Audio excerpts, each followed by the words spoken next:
Hello everyone, and welcome to our new episode of the Expat Career and Lifestyle podcast. This is Dominika, your host, and today I have a very special guest from the Netherlands, Ute Limacher-Riebold.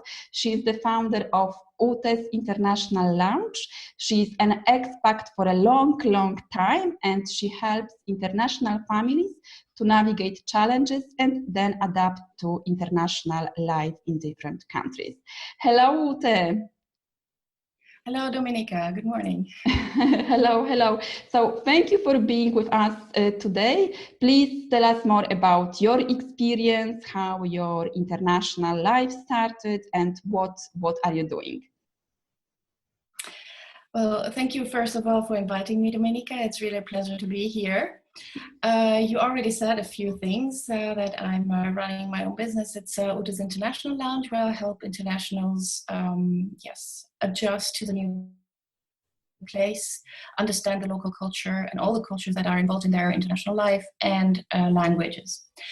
I am myself a multilingual, multicultural, lifelong international. So I've never lived in my parents' passport country, which would be Germany. So far, we never know. Maybe this will come, but so far it never happened.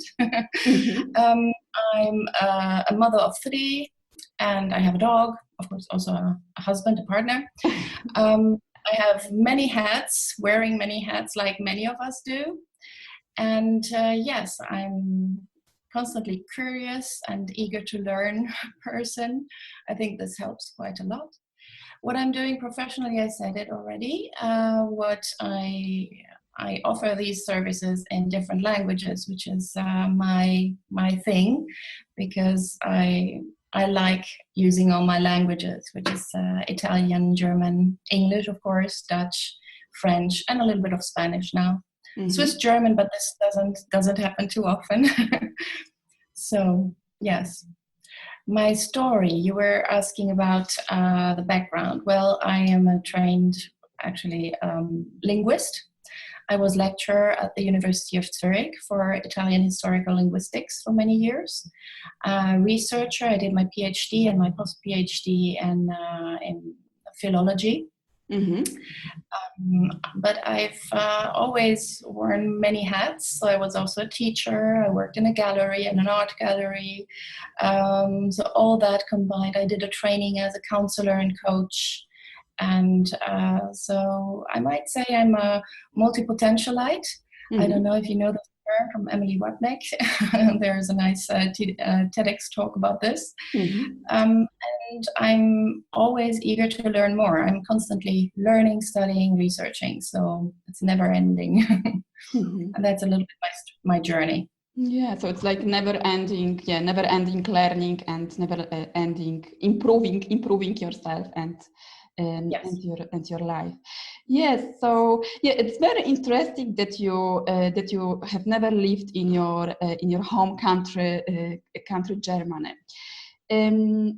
But tell us more. So how did you manage, because you lived in different countries, and so how did you manage those transitions, like on your personal side, and also how did you reinvent your career or your business every time you moved, because you did different things, no?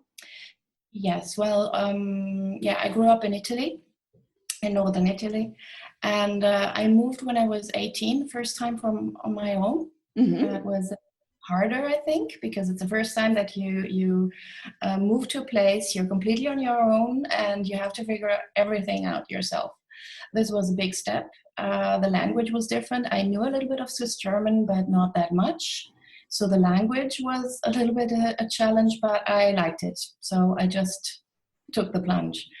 And another thing, well, I used to study in Zurich, and there are no campuses like in universities in the UK, for example. So I lived on my own with an old lady, then with other students. So it's really getting into the real life and trying to survive, right? Which was, as I said, a challenge, but it was very interesting to find out what you can do when you're 18 years old, first time abroad, navigating in not known waters.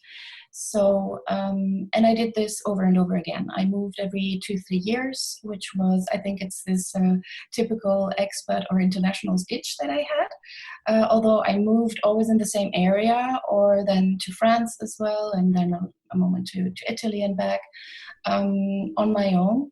Me, myself, and I, for study reasons. And then I did get this job at the university. I worked there. And after marrying my husband, who is Swiss German, we transferred to Italy for my work. And that would be the kind of repatriation, right? Because it was back to the country where I grew up in.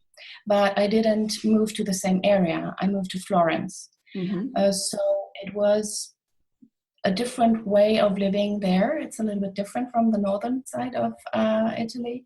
The products, of course, after 16 years, it's different. I didn't expect anything to be like when I left.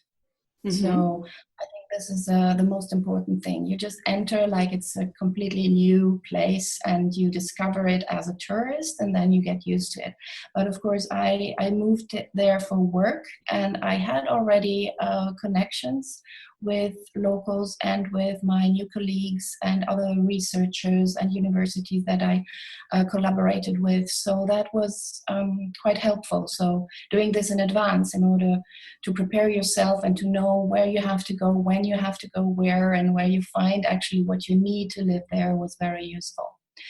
I was the sole breadwinner, so my husband was the accompanying partner. Which was quite useful because after a year I got my son who was born. So I was very happy that he could take care of my son while I was working. And we did this for 3.5 years. So I think it was more my husband who had to adjust, but he did this very, very well. I must say I'm very proud of him and of my son, and that was great. Then during my studies before, I also moved several times a bit to France and then to Italy, back and forth. But these were always shorter periods of time. So you go with the mindset, oh, I'm going, I discover, I take everything I can, and then I go back. Yes, it's a little bit like a prolonged vacation, if you want. And I think it's different. If you move really and you cut the bridges with what you had before, it's much more changing for your life. So after Italy, then we moved to the Netherlands. We applied both for jobs a little bit all over Europe, and it was a bit of one who was going to get the best offer, and it was my husband. And we were very glad that we found this, because it meant after many years that we had projects. When you work in academia, you have contracts that go of maybe 3-4 years, and then you have to find another one and work on projects. So it was very unstable. And with the move here, we became more stable, which was great. It was the first time in my life that I really had this situation. Okay, I can stay actually, which was also a bit frightening, I must say. We're living now here for the 13th year. We moved here in 2005. Which was not easy for me to understand that we won't move after 3 or 4 years, but we will stay.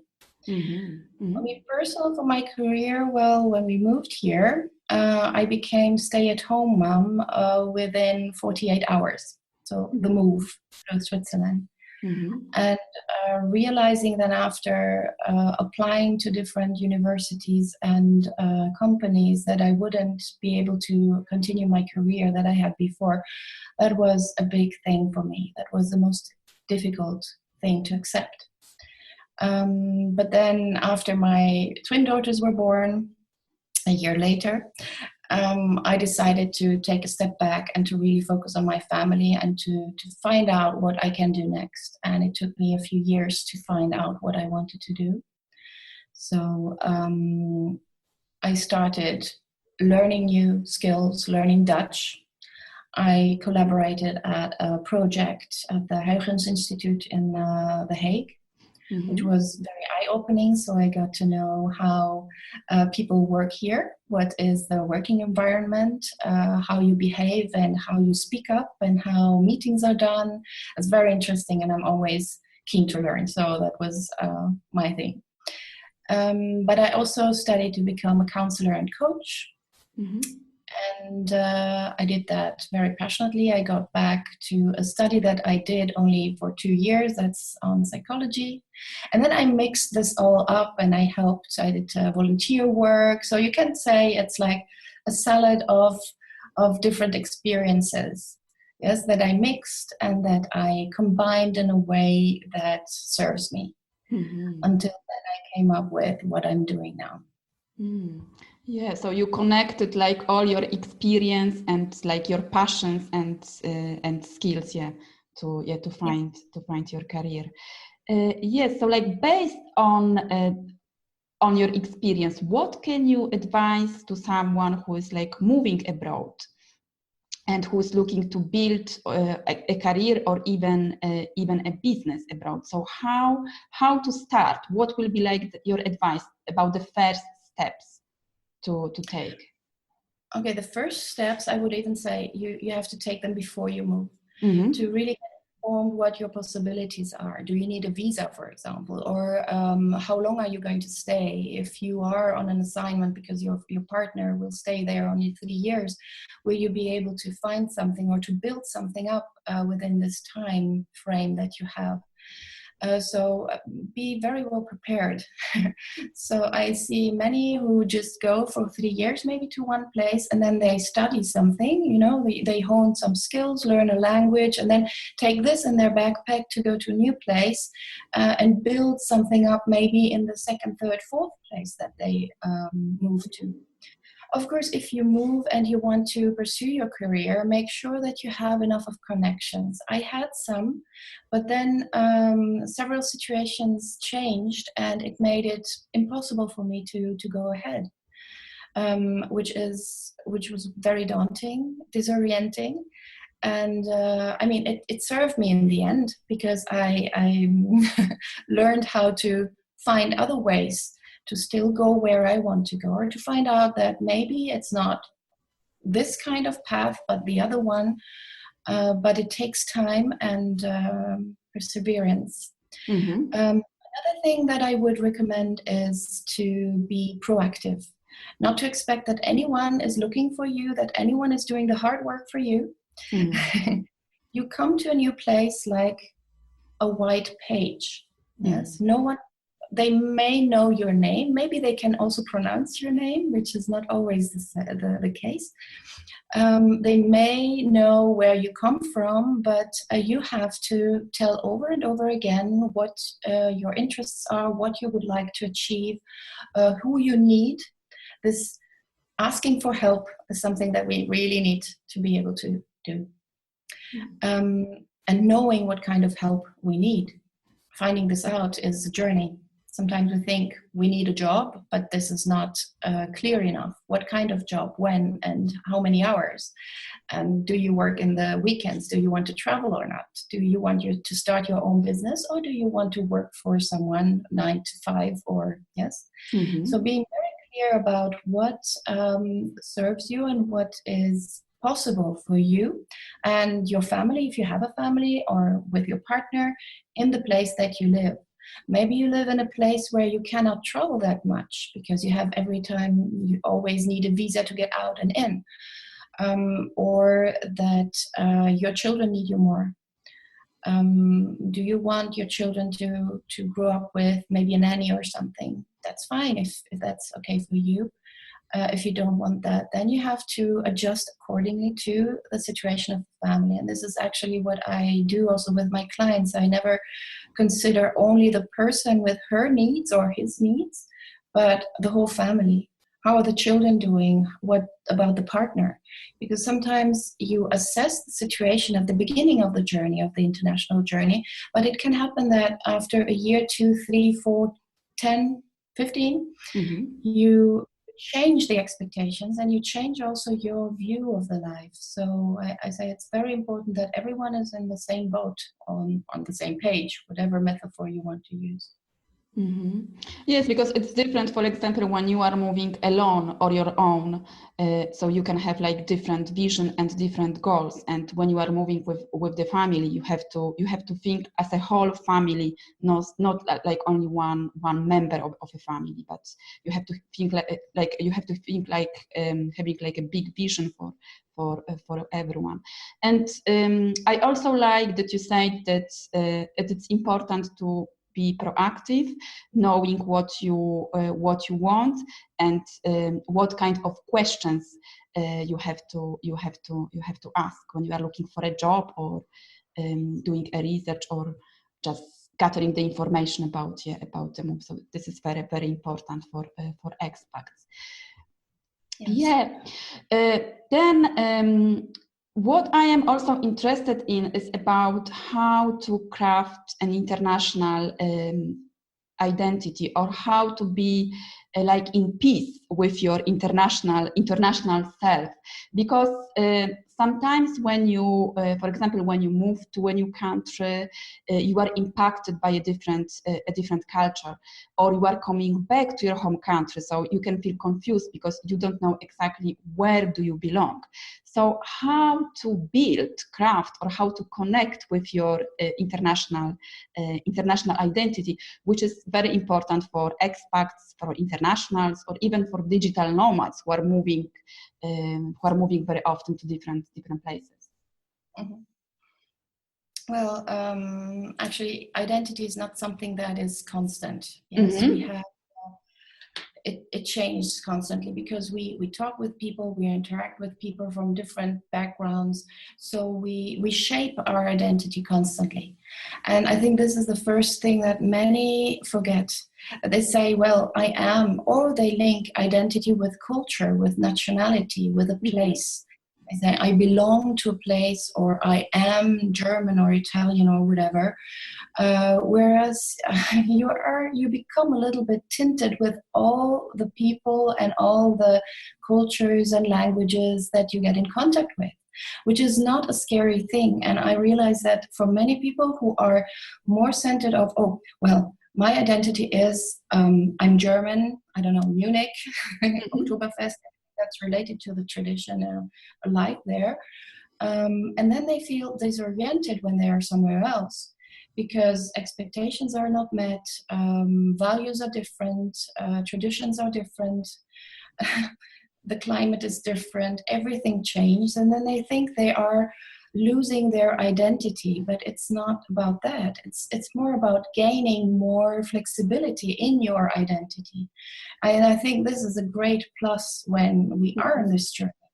And this is actually what our children who grow up the same way, my children grow up abroad as well, like I do in another country, but they make the same experience. And I think it's a huge plus.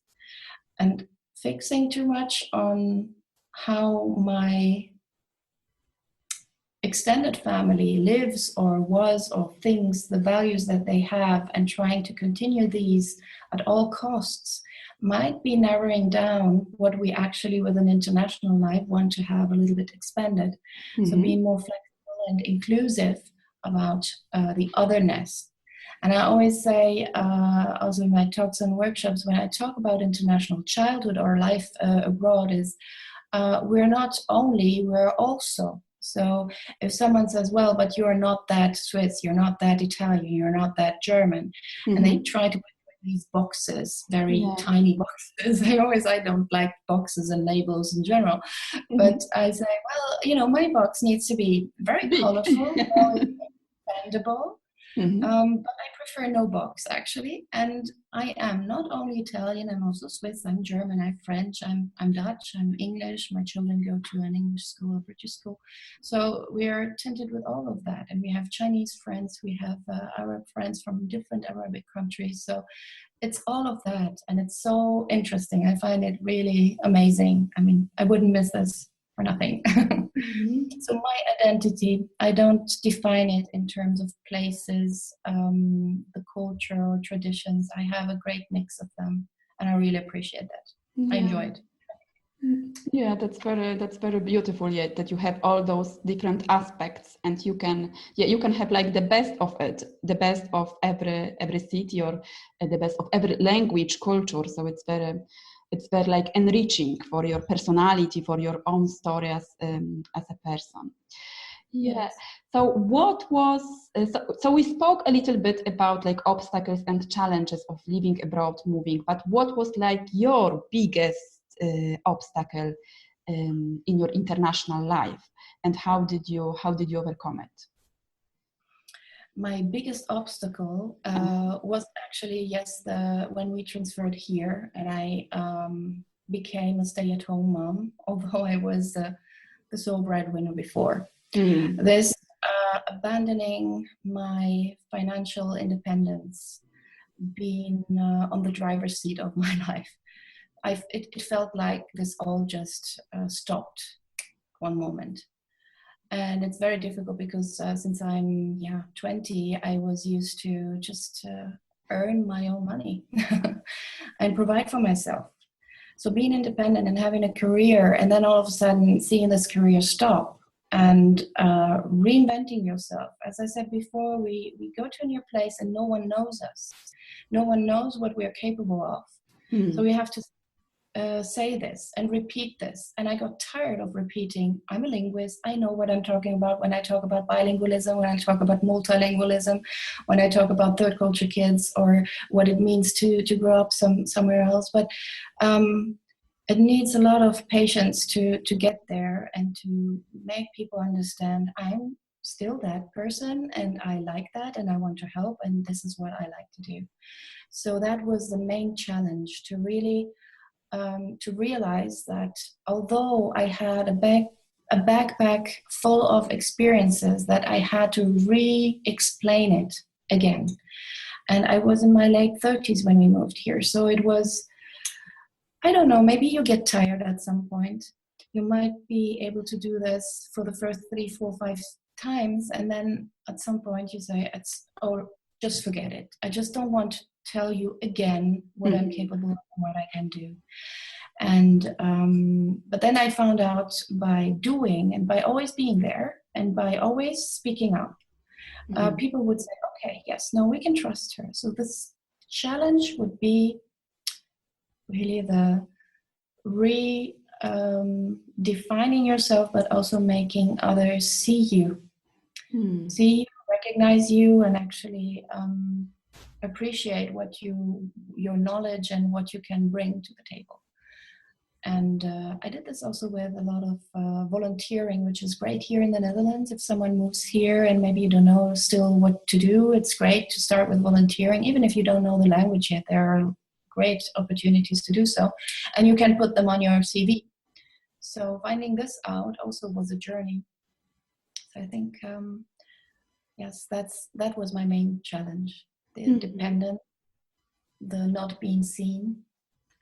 I think it's what we accompanying partners struggle the most with. Yes, but you took your actions, so you got visible, you offered like your skills, and you were proactive, and you are still proactive because I can see what you are doing. Yeah. So you are still proactive.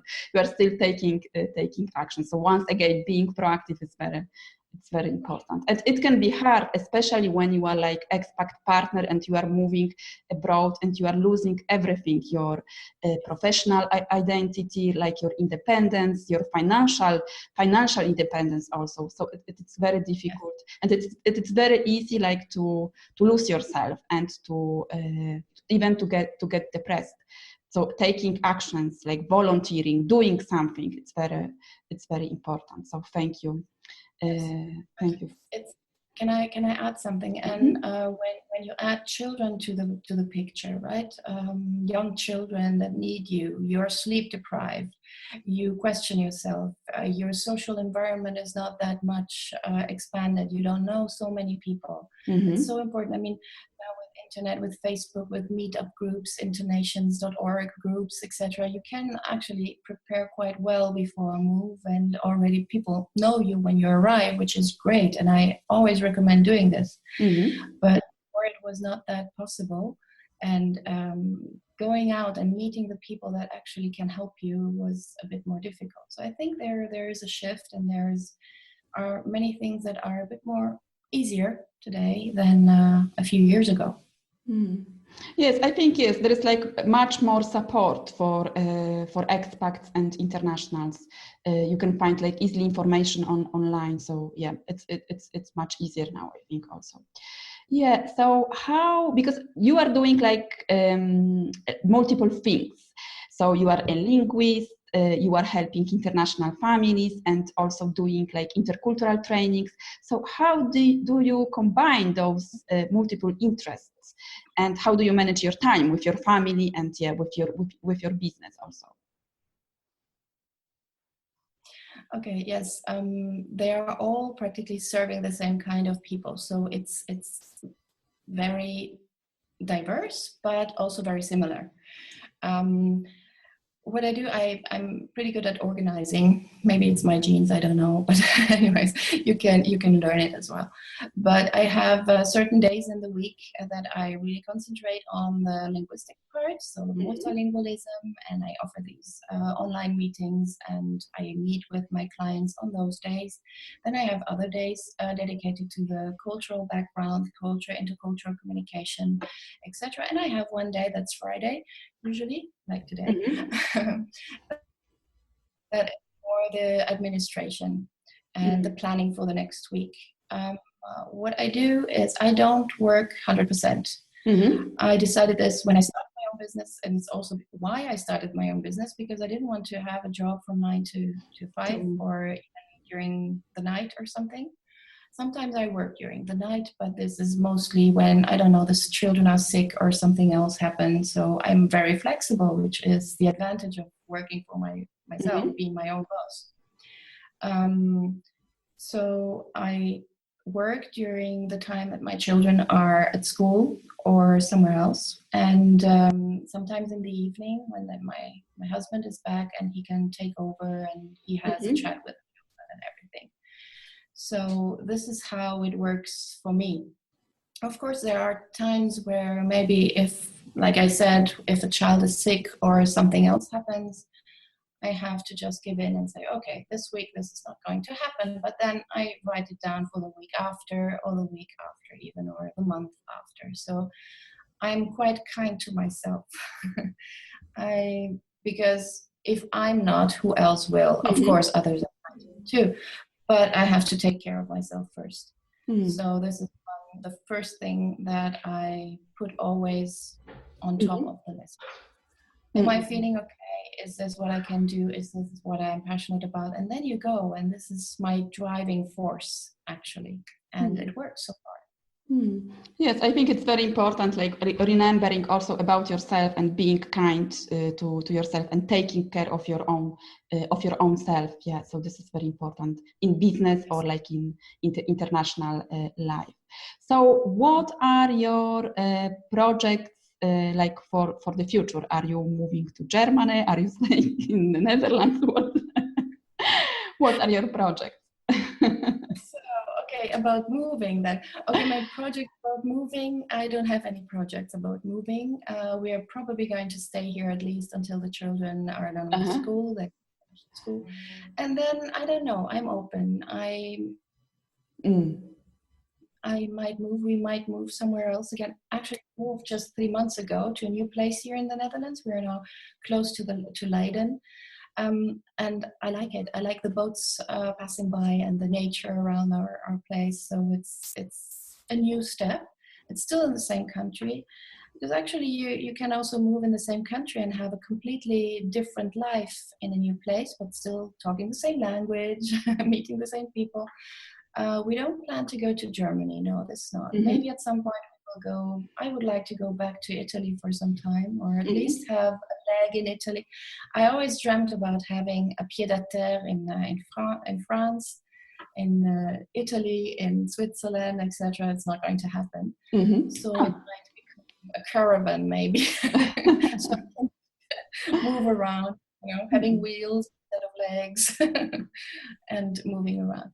That's for our life. We don't have big plans, so we take it as it comes. Great, beautiful.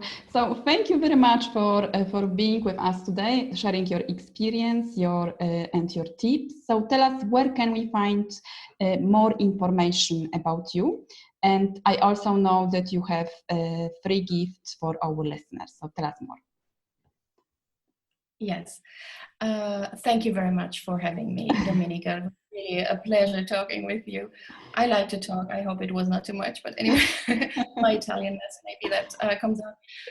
Where you can find more information about me and what I'm doing is on my website. That's utesinternationallounge.com. And I have, at the moment, 3-4 giveaways.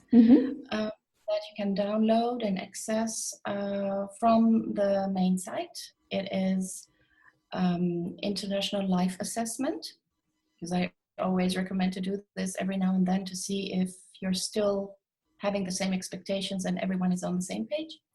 Then I have a booklet for leavers and stayers. It's the time of the year where many families move abroad, and those who stay behind and those who are moving need a little bit of help or a guide. Can help them have a smooth transition. So that's why I did these 2 giveaways. And I have an Enjoy Your Life in The Hague program. Enjoy, that means enter well, navigate, join, organize, and yes, celebrate. So it's an acronym for those who are going to live in the Netherlands and in the Hague area. So it's a free giveaway with videos, PDFs, and links to an important site to find more information.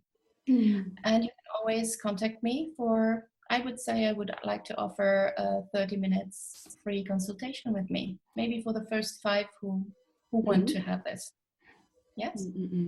Great. So thank you very much for sharing those fantastic gifts and for being with us today once again. È stato un piacere. Great.